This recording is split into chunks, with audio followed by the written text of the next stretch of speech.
your hoop school, because that's how I met you. Because I don't know if people know, like he actually came up there to do a workshop. So I actually met Mo. He came up here. The Morris brought him up. Land Morris. Yeah.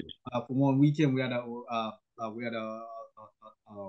basketball camp for the weekend, and Mo was up here, and that's how I actually met Mo. You know what I mean? I got some of the pictures. I'm gonna throw some of the pictures up as you talk. So tell about Yeah. the hoop school and where that stem from.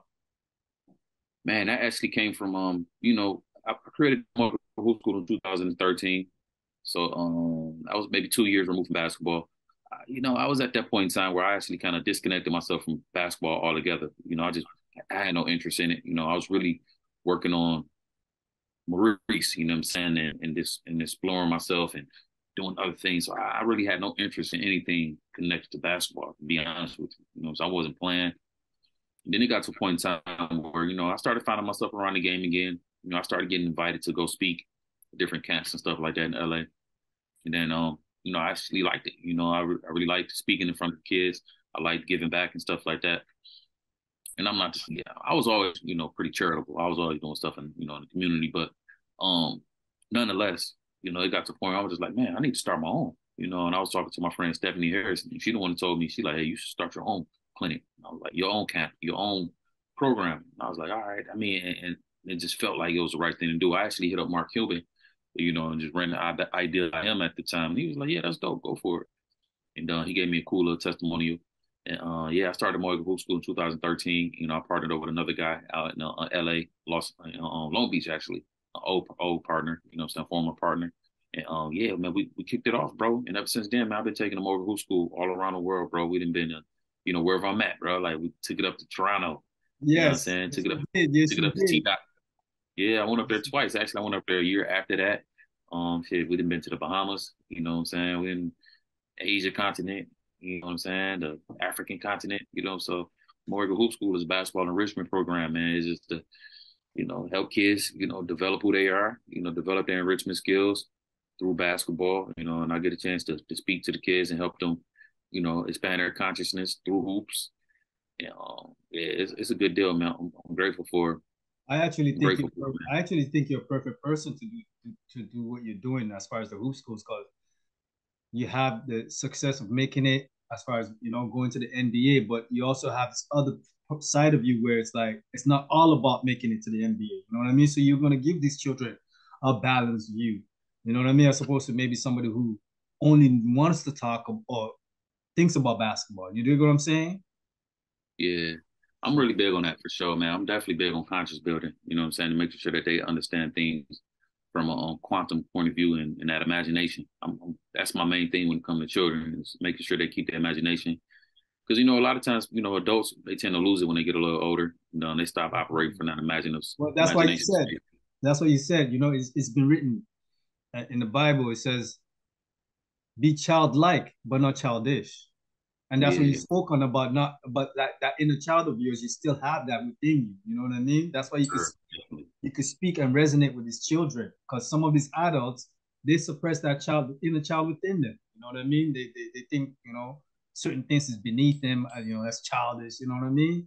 So like Right. I stay acting silly with my children. Yeah, man. Even on Instagram, I'm always having fun over there. I'm I see you. I see smiling. you on the Moe Ager show. I see you. I see Yeah, you. be You having know? fun with it, bro. Just like, you gotta have that balance, man. It's like, Yeah. it's very important. It's very important that you continue to stay. Like, I think another person who you had him on your show, some my boy Black Dot. Yeah, Black Dot, that's the God. Yeah, we already know he's very tapped in, but he's super silly. Yeah, yeah. You should. He has a show with his son. Um, that was it. I can't Urban remember. X. Urban X. Sorry. Yeah, he has a show with Malcolm. I listen to them religiously, yo. So yeah, I know Black Dot's Yeah, the God, yo. You know what I mean? I love that show, man. I'm As, actually a as, member. as studious as he is, yeah, he could get really silly. Nah, and it's dope because I like their show because of the simple fact that I know they both conscious, I know they both aware, they understand everything that we know about, you know, um, the ins and outs of the world that we living in.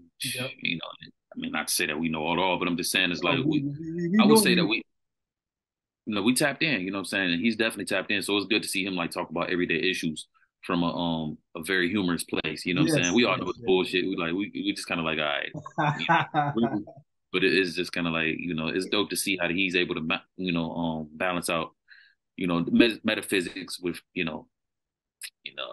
what you may call hot topics Yeah, or yeah, yeah, yeah, day yeah. to day shit. What's trendy? What's trendy?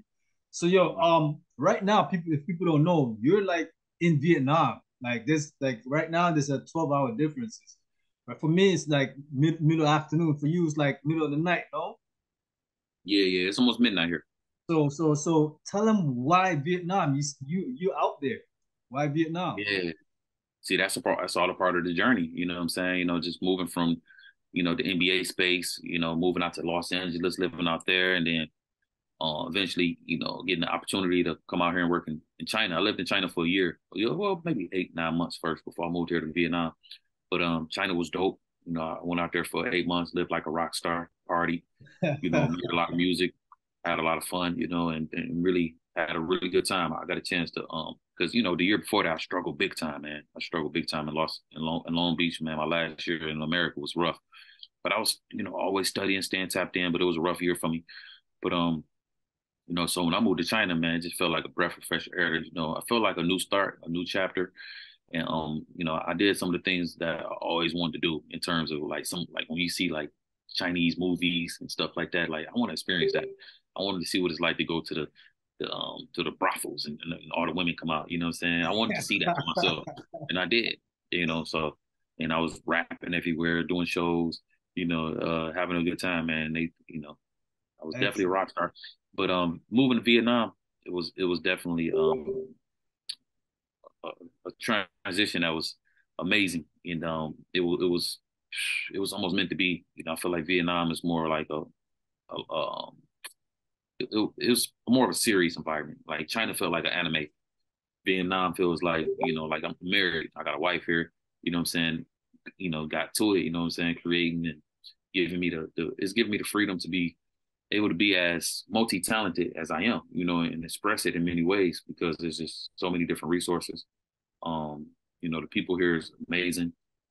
Right now, I'm writing a book called American Basketball in Vietnam, and I'm actually finished with the book. I'm actually finishing it now, but in terms of some last edits, because I'm actually editing it in Vietnamese as well. So um, Oh, are yeah, you and I've been familiar with the language? Have you adapted with the language? Can you speak it? Can you do your nah, thing? nah, I don't really speak it. No, I don't speak.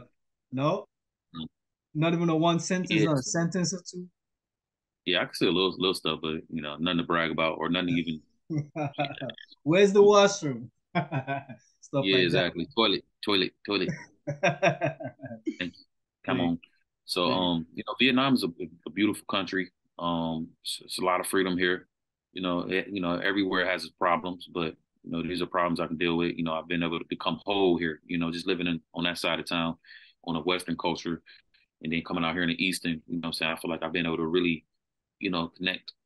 As a whole. You know what I'm saying? And really connect some dots as and for who I am and being able to study, research, see things for myself. Like I said, I met my wife out here. She's amazing. She's really, really strong woman. She allows me to grow, and she's very understanding.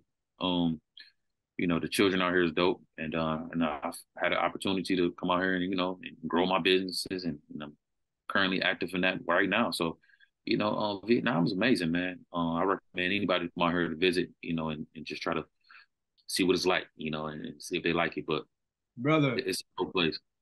I'm getting my passport together. I'm gonna come out there, fam. Straight. Yeah. I'm gonna So come out, I'm gonna come visit you. You know what I mean? I'm gonna go check out what the day in the life of Mo out in Vietnam is like. You know what I mean? yeah, So music wise, you if people don't know, you actually were considered for a Grammy. Post NBA, you really got into the music. In fact, you worked with Dr. Dre, as I spoke about earlier with Eminem. So that's that Eminem connection. So speak on working with Dr. Dre and then that Grammy nomination you got. I mean, consideration you got. yeah. The Dre experience was cool, man. Got to go to his studio. He had some things popping there, man. It was always a party over there, so it was always pretty hectic. But one thing I will say is he left me with some great advice. He basically told me because he used to work with a guy I consider my uncle. His name is Butch Smalls.